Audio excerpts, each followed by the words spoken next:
Samajwadi party ने कैराना से अपना उम्मीदवार घोषित कर दिया है। कैराना से समाजवादी पार्टी की तरफ से उम्मीदवार होंगी इकरा हसन। आइए जानते हैं कौन है इकरा हसन। इकरा हसन नाहिद हसन की बहन है और मरहूम सांसद मुनव्वर हसन की बेटी है। यह वही कैराना है जहां पर रालोद और समाजवादी पार्टी के बीच का पेच फंसा हुआ था। कैराना सीट की वजह से दोनों के बीच का गठबंधन की बात नहीं बन पा रही थी और दोनों में जो गठबंधन होने वाला था वो भी गठबंधन इसी सीट की वजह से टूट गया था। रालोद इस सीट से अपना प्रत्याशी मैदान में उतारना चाहती थी। यह सीट रालोद के लिए बहुत महत्वपूर्ण है। इस सीट से रालोद से पहले भी सांसद तबस्सुम बेगम रह चुकी हैं। आइए जानते हैं क्या वजह रही कि अखिलेश यादव ने कैराना से इकरा हसन को ही प्रत्याशी घोषित किया। ये बात 2022 की है। विधानसभा का चुनाव हो रहा था और उस समय नाहिद हसन जो इकरा हसन के भाई हैं वह जेल में थे और इकरा हसन ने उनके लिए बहुत ज़ोर शोर से प्रचार किया और वह जेल में रहते हुए भी अपने भाई को जिताने में कामयाब रही। उनकी मेहनत की बदौलत नाहिद हसन विधायक चुने गए।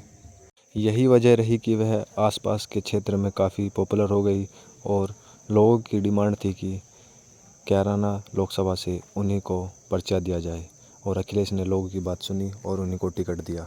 इकरा हसन ने दिल्ली के श्री राम कॉलेज से हिस्ट्री में ग्रेजुएशन किया। इसके बाद उन्होंने लंदन की एक यूनिवर्सिटी से कानून की पढ़ाई करते हुए LLM की डिग्री हासिल की। इकरा हसन को राजनीतिक विरासत में मिली है।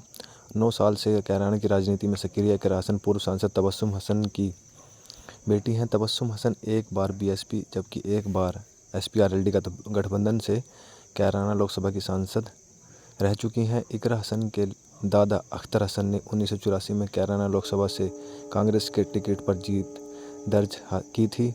इसी तरह से इकरा के पिता लोकसभा, राज्यसभा, विधानसभा और विधान परिषद चारों सदनों में सदस्य रह चुके हैं। इसके लिए उनका नाम Guinness book of world record में दर्ज किया गया था। हाल फिलहाल कैराना से विधायक नाहिद हसन इकरा के बड़े भाई हैं, यानी कि इकरा का राजनीति से काफ़ी पुराना गहरा नाता रहा है। हालांकि उन्होंने अपना राजनीतिक सफ़र 9 साल पहले शुरू किया था। इकरा हसन जिला पंचायत चुनाव में अपनी किस्मत आजमा चुकी हैं। हालांकि उन्हें MLC वीरेंद्र के बेटे मनीष चौहान से हार का सामना करना पड़ा था।